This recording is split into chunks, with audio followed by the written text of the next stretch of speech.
Dear students, I am one of your teachers from Government Girls High School, Belgaum. Today, I am once again with you through this offline class with your social science subject. You know that we are reading the geography part of this subject for class 9th, India Contemporary. And our chapter is chapter 3 of this book, Drainage.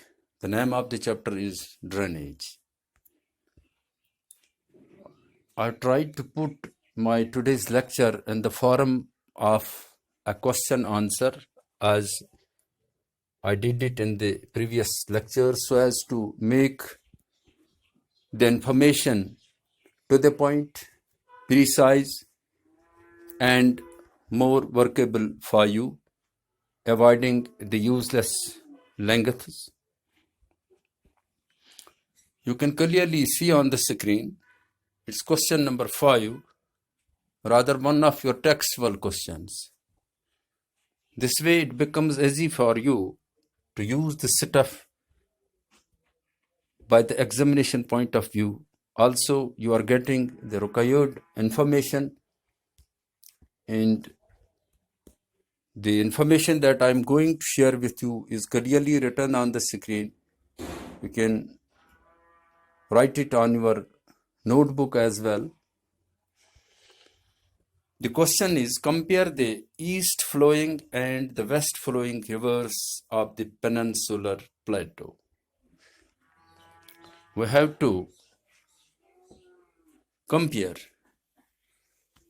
the east flowing and the west flowing rivers of the peninsular plateau. This is related to the drainage system, natural drainage system of our country. So,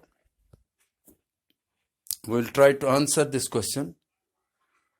This is question number 5, answer. The comparison between the east flowing and the west flowing rivers of the peninsular plateau can be simply done as under. We can do it as under. We'll make a comparison between the two, and then we will come to know what is the difference between one set of rivers and the other set of rivers. East flowing rivers. First of all, we will take east flowing rivers. Many major rivers, Mahanadi, Kaveri, Godavari, Krishna, are the east flowing rivers. These are some well-known rivers of the country. These are east flowing rivers. This is one point. And then second one, they flow into the Bay of Bengal. This is second point for these east flowing rivers. Third one, they have many tributaries. Then we will see in case of west flowing rivers. 4, they form deltas. I have already told you that we are supposed to know things beforehand when we are going to read geography, teach geography, or learn geography. Many things we are supposed to learn beforehand that you might have read in your previous classes, because now we are in the 9th class. So up to 8th class, these things have been taught to you. What is a delta? What are tributaries? And other things. But at times I do not left it untouched. I highlight things wherever I think necessary. No doubt I cannot go in details here in this short span of time, but at times I try to highlight. Here I have also highlighted 2-3 things, that what is an estuary, what's a peninsula, what's an island, that I have highlighted. But I will tell you that you are supposed to know these things beforehand. So they have many tributaries, they form deltas, and the 5th point is they carry larger sediments than west flowing rivers. This is a comparison. Now we will try to see the east flowing. We saw east flowing these rivers. Now we will try to see the west flowing rivers. In case of west flowing rivers, we will see what's their position. There are only two long west flowing rivers, Narmada and Tapi. These are two. There we saw many rivers. They flow into the Arabian Sea. Now they flow into the Arabian Sea. They flow in the Bay of Bengal. Third point is they have a lesser number of tributaries. So here the number of tributaries is lesser. There is larger. Fourth point, they form estuaries. These form estuaries. What's an estuary? That I will tell you within some minutes, inshallah.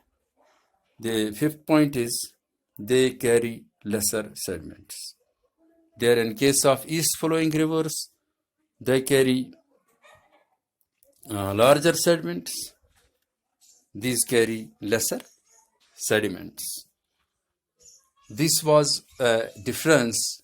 This was a comparison between the east flowing and the west flowing rivers. Now I have tried to highlight this. What is peninsula? A peninsula is a piece of land that is almost entirely surrounded by water but is connected to the mainland on one side. Peninsulas can also be very large. Most of the US state of Florida is a peninsula that separates the Gulf of Mexico and the Atlantic Ocean. Peninsulas are found on every continent. This is a very beautiful and basic definition of peninsula. This I have highlighted for you. Island. What's island then? An area of land smaller than a continent and entirely surrounded by water. This is island. Islands may occur in oceans, seas, lakes, or rivers, all around surrounded by water. Now, what's an estuary? What are estuaries? An estuary is a partially enclosed coastal water body. Partially enclosed coastal water body where fresh water from rivers and streams mixes with salt water from the oceans. Estuaries and their surrounding lands are places of transition from land to sea. So this is a beautiful and basic definition for a peninsula, an island, and an estuary. As per my usual routine and as per my habit, I try to highlight things at times for you. But I also want to tell you that we are supposed to know these things beforehand. And you might have read these things in your previous classes. With this, I think this is sufficient for you today. I will leave you again with an advice that take care of this time, be in touch with your books, take advantage of these lectures,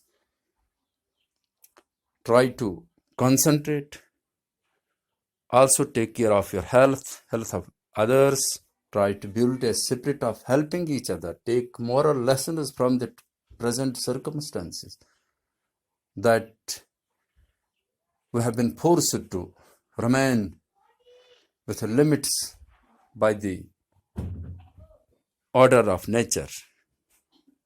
This must teach us a lesson, a good lesson that we have to try to understand. With this, I'm leaving you, wishing all the best for you, a very nice time ahead. We will be meeting again, inshallah, with more information about this chapter, about this topic.